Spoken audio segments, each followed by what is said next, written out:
Some of you African Americans should be ashamed of yourself, and I'm here to tell you why. It's officially the month of August, and this is supposed to be the month that Black Americans boycott African businesses across the country. I haven't seen very much of that, but that doesn't mean the back and forth online between Black Americans and Africans is slowing down anytime soon. Y'all want to claim that America belongs to y'all, but yet, ever since I went to the States, the money, I never seen a picture of a Black man on it. But when you travel to Africa or even Jamaica or any Black populated country, all the money have a Black man on it. So how is America really a country again? Now, the young lady is saying something pretty interesting. You Black Americans say that this is your country. Well, if it's really your country, then why don't you have yourself on the money? You see, in African countries, we have ourselves on the money. So if this is your place, you should be on it.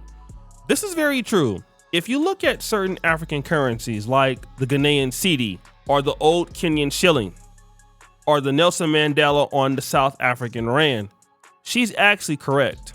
Blacks typically put themselves on the currency. This is true almost anywhere you go in the world. They have themselves visibly as a part of the currency. But the question I asked to her is this: if you were in a country that had you on the currency, I'm talking about your own country members, why did you have to leave your country to come to where the white folks were on the dollar? I mean, it makes her argument even worse, because if it's not Blacks' country and they're not on the dollar, where you were in a country where you were on the dollar, the naira, and all of those other. So you have everything, and still you had to leave. Okay, but she comes back with more. You guys are jealous. Let me give you one reason why I think you guys are jealous of us. Y'all was saying that a Chinese has a market, Africans have a market, Indians have their own market, but when it comes to the African Americans, y'all do not have a market. Yeah. Boy, you don't sit your stupid ass down. Who the you think you is? She says, you Black Americans are jealous of us. I mean, there she is in a struggled down bad apartment with her Jamaican boyfriend saying that Blacks are jealous. Are we jealous of this struggle dance you're doing in the background? I don't really think so. And that's why you got to be careful when you talk. Again, you're coming over to somebody else's country talking about the businesses that you have. But the problem is, you don't have any businesses where you came from. You're already on the money and you already have the country. You're in your country with your own money, and you come to somebody else's country saying that they're jealous? Boy, you don't sit your stupid ass down. Who the you think you is? I mean, it doesn't make sense, at least what she's saying.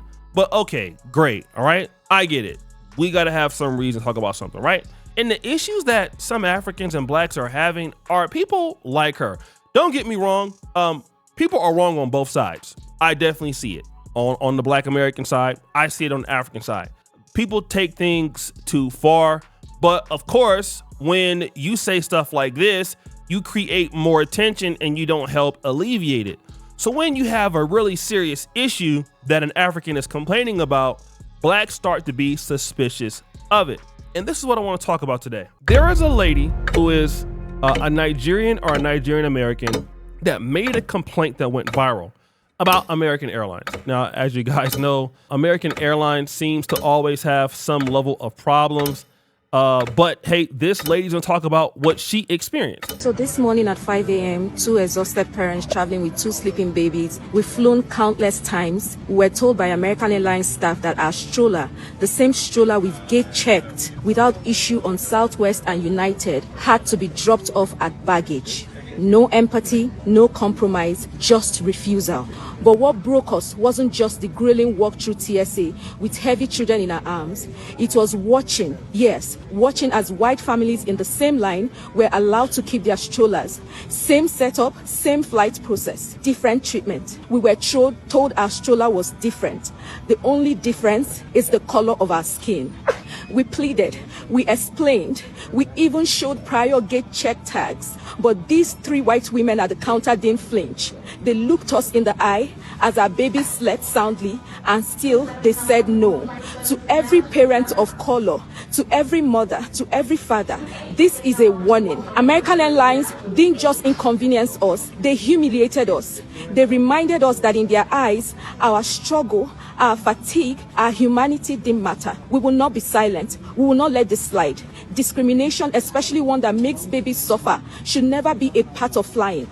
And as long as American Airlines chooses to turn compassion into cruelty, families like mine will take our love, our money, and our dignity elsewhere.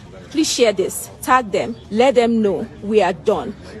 So the lady and her friend had their kids, and obviously they have what we think is a very, very large stroller, and the white people are not paying them any attention. The kids are probably tired, struggling, and they're basically saying, listen, American Airlines is discriminating against me, being rude to me because of who we are, like because I'm black, okay? And I want to let everybody else know that is a minority in the country, that this is how they treat customers. Like if they did this to me, they will do this to you, okay? And so I think what she's trying to do is be fair, but automatically you start to see some differences of opinion as time goes on in the comment section. Tracy, who is a very popular teacher in Atlanta, says, American Air, come to the front right now. So automatically Tracy is agreeing with the lady, like, hey, why are you treating this sister like that? It's not right. And of course, you're going to have blacks who love Africans. They don't feel any issue with them. And this is going to happen, right? But then you start to see people being a little bit suspicious. That stroller looks like a bassinet. Got him! Maybe the inside needs to be re-inspected before boarding. Now, all of a sudden, we start to see doubt as to the story and to the validity. Automatically, we start to look at now the stroller being big. So they first hear the lady's accent, okay? And now we're saying, wait a minute. Okay, well, you're from Africa possibly, so we already got a little bit of beef going on. Wait a minute, nah. Yeah, actually, that stroller looks like a bassinet. So you can see, it can be inferred that also people are looking for a reason to side with the opposition.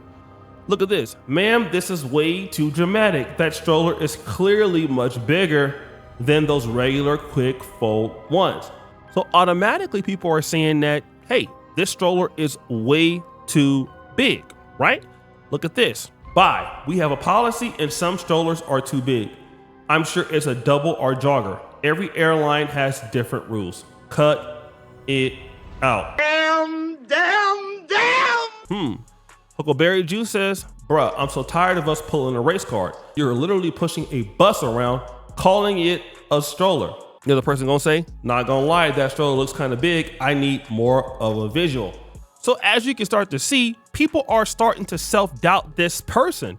Now, again, I can't say that people are being prejudiced against her because she's Nigerian, but I can almost for sure guarantee that 30% of these comments would be more for her if she was, or if people believe that she was hashtag FBA, that she was Black American. Because now what we can infer is if she's Black American and has this big size stroller, we would automatically believe that if she was white, they would do it, right? So we already know that. So if this is a Black American having this problem, we're gonna switch our lids on to if she was white, y'all would do it. So the only reason why you're not doing it is because you're Black. But because you're Nigerian, well, hold on, let's go look at those rules again. Like, you're really not one of us anyway. So yeah, like, why is your stroller too damn big? It continues. Sashay says, that's a wagon, man, but carry on. I'm rooting for everyone that's Black. So he's saying that's a wagon, man, but carry on, but he throws a little bit of a sneak diss in that. I'm rooting for everyone that's Black. Well, if you're rooting for everyone that's Black, why do you say this? Clearly, this person is letting you know that, yeah, I'm rooting for everyone that's Black, but you're not a part of the Black that I'm a part of. And by the way, that's a wagon. Got him! But let's look at some of the other comments. Now, this person says, I've flown at least 10 times on multiple different airlines in the last two months. And most of those times I had a car seat and stroller with me.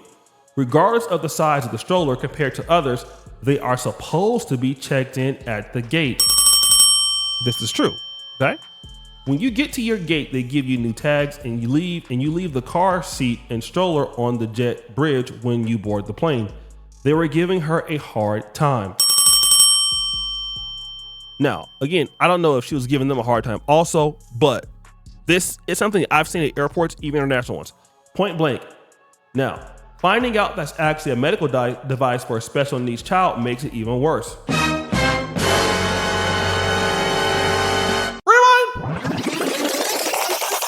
So that big device that we were seeing is because her child is special needs. Damn. But let's go back to the comments. Currently on a United Airlines flight with the baby right this minute. Between the three of us, we have 5 suitcases, a backpack, a duffel bag, a diaper bag, a car seat, and a stroller. Never are we given an issue. Now let's also go to this. The update she posted, she said that the stroller is not a regular stroller. It is a medical device and she has paperwork. Her child needs it for medical purposes. The stroller or wagon is ADA approved. And even if you didn't see the update, you saw that she didn't have any issues before. So clearly this is airline picking and choosing. Now this is interesting. She does have a very strong Nigerian accent. Now, if the airlines were confronting a person that is Black American, they would probably understand that there would be more backlash if the treatment was given to one of them or an American Black or African American, whatever you want to consider the person to be. But because the lady has a strong Nigerian accent, they probably felt that she was not even a citizen or not even really that she would say anything about it. But let's continue. But now that we know it's a medical device, it's against the law to discriminate. Imagine your loved one needed an electric wheelchair and they said, nah, no can do. What's your next move? The lack of compassion is unreal. Now, this is a white person posting this. And the reason why the lack of compassion is unreal is because of the beef between Africans and Black Americans. That's why it's unreal. She doesn't understand that's the reason, but it can be inferred. They're not necessarily saying it, but it's true. She's right.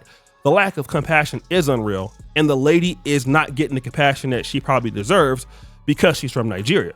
The comments made it into something else when the focus should be the airline and they will have to face the consequences. Well, the comments made it into something else because of an underlying disagreement between two communities. And this lady, who probably has nothing to do with that, is paying the price on social media.